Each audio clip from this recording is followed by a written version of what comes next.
ASW Drums here, and in this video, we're going to be looking at how to correctly sight read during an audition.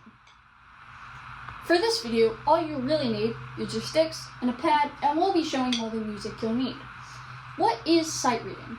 Well, sight reading is something that you usually have to play for an audition, or just in general for a test for yourself, to show how much you know and how much you can play under a certain time restraint, usually 30 seconds or a minute.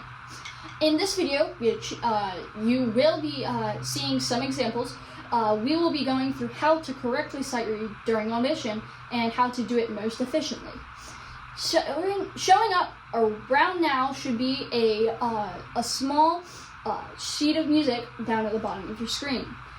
This is going to be our sight reading example that we're doing. The very first thing you're going to look at when you start sight reading is your time signature. It's either 4/4, 2/4, 3/4 usually, but it could be 6/8, 5/4, and others. But for this simple example, we're just going with 2/4. So the very first thing you look at, like I said, your time signature. 2/4. How are we counting that? 1, 2, 1, 2, 1, 2. That's pretty much as simple as it is. 2 beats per measure. Generically, these sight reading examples have 8 to 16 measures, but just because we're starting out with this video, it's just going to be a little bit shorter than that. After you see your time signature and you've already got that in your head, sometimes it'll show a speed that you have. In this example, like it says, it's at 100 beats per minute.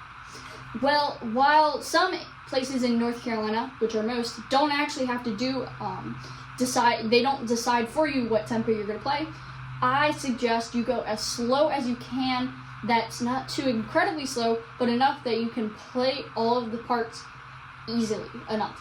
But if you're going too fast, you're going to mess up, and as a judge, I would probably count more points off to the person who goes faster and messes up than the person who goes slow and messes up.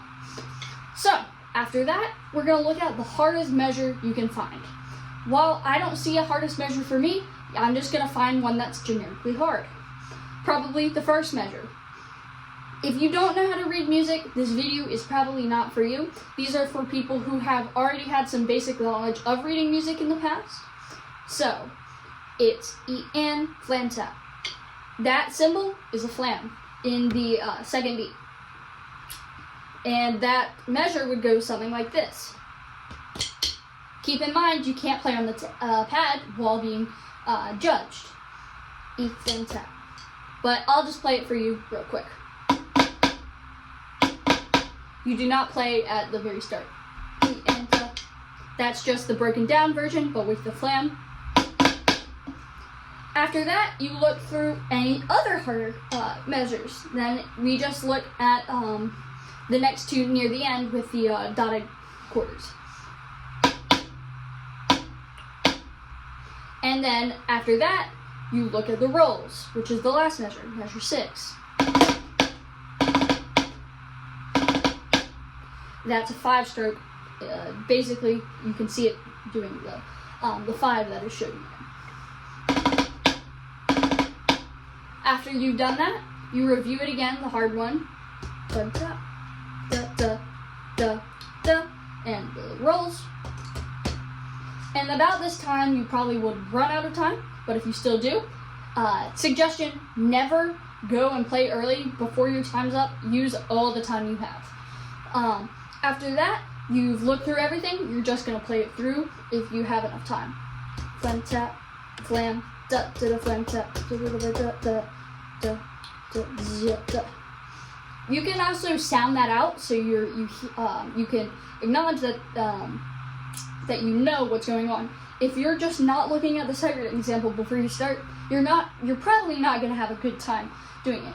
Another thing to look at is dynamics. Forte, piano, mezzo forte, and mezzo F can also be pretty important example while in sight reading.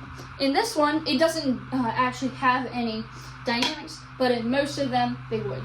The crescendos, decrescendos basically imply that you are going down in your how loud things are and going up and making them louder. So, at this time, you would probably be playing the solo. I'm going to go ahead and take off the pad and see if you have correctly played this part.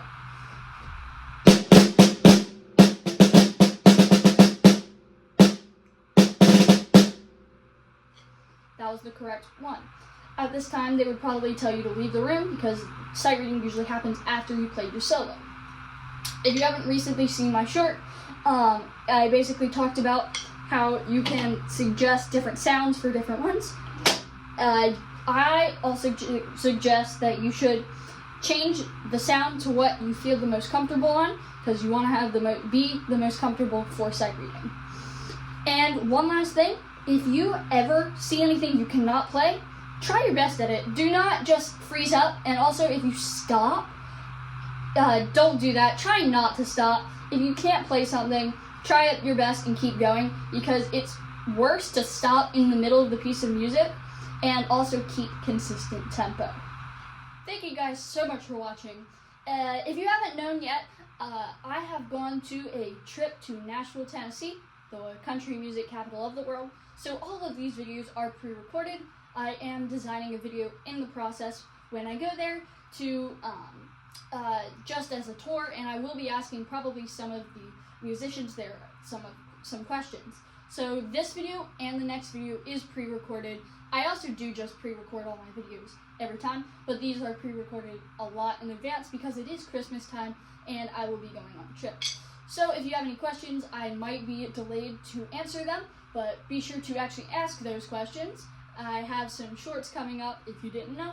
I got some stuff on the drum set, and like I say, stay groovin'.